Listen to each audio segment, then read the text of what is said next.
Partai Hanura menggelar pengukuhan pengurus DPP Partai Hanura masa bakti 2019-2024. Dalam acara ini akan dibacakan 11 poin kesepakatan hasil Munas pada November tahun lalu, diantaranya memilih secara aklamasi Osman Sabtaodang sebagai Ketua Umum. Dan untuk informasi selengkapnya kita akan bergabung dengan Putri Lukman dari JCC Senayan, Jakarta. Putri, apa saja rangkaian agenda pengukuhan pengurus DPP Partai Hanura malam ini? Iya, sesaat lagi pengukuhan Dewan Pimpinan Pusat Partai Hanura masa bakti 2019-2024 akan segera dimulai. Saat ini para anggota Partai Hanura dari mulai tingkat pusat hingga tingkat ranting tengah menunggu dari kedatangan Presiden Republik Indonesia Joko Widodo yang juga akan hadir dalam rangkaian agenda yang dijadwalkan akan dimulai pada pukul 19.30 waktu Indonesia Barat.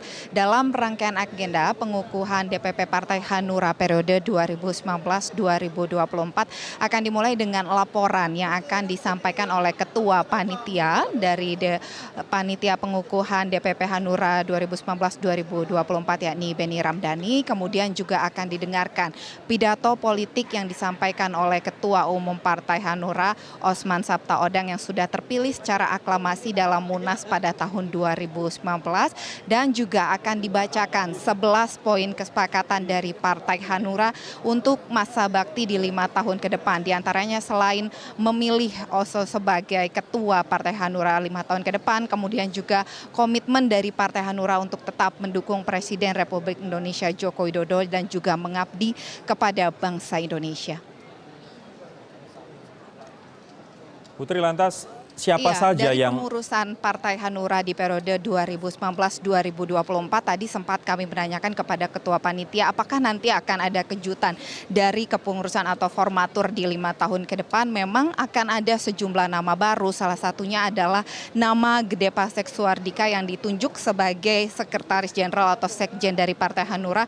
Ini merupakan aklamasi dari Ketua Umum Partai Hanura Oso yang menunjuk langsung Gede Pasek sebagai Sekjen Partai Hanura. Ada beberapa alasan mengapa ia menunjuk Gede Pasek. Selain pengalaman dan juga rekam jejaknya di dunia politik, ia juga dinilai memiliki kredibilitas. Maka ia dipercayakan untuk memimpin atau ditunjuk sebagai sekjen dari Partai Hanura. Selain itu juga akan ada nama-nama baru yang memimpin atau ikut dalam kepengurusan di Partai Hanura periode 2019-2024 mulai dari Purnawirawan TNI Polri, kemudian juga ada mantan anggota DPD RI dan juga memiliki tugas-tugas baru. Disebutkan oleh Oso ini adalah formatur 17845, yakni 17 adalah untuk keseharian, kemudian 8 di wilayah dan 45 di bidang kepengurusan. Berikut kita dengarkan langsung pernyataan selengkapnya dari Ketua Panitia Pengukuhan DPP Partai Hanura masa bakti 2019-2024 Benny Ramdhani.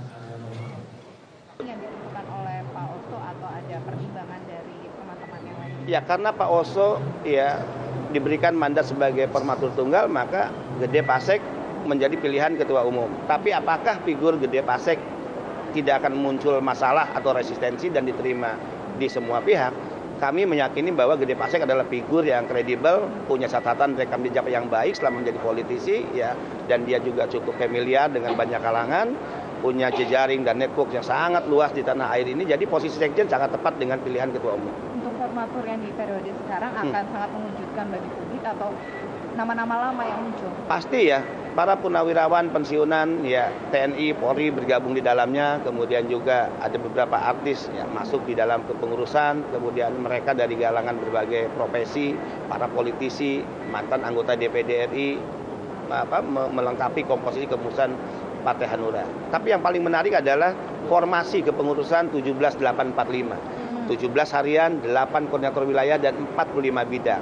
Kami sempat bertanya kepada Ketua Umum apa yang dimaksud dengan formasi. Kita masih akan nantikan kedatangan dari Presiden Republik Indonesia Joko Widodo dan juga mendengarkan nanti pidato dari Ketua Umum Partai Hanura Osman Sabtaodang dengan menjadi apa yang menjadi program dari Partai Hanura di 5 tahun ke depan, dan target yang paling dekat adalah Pilkada 2020 juga akan dibahas atau disampaikan dalam pengukuhan DPP Hanura masa bakti 2019-2024. Demikian, kembali ke studio.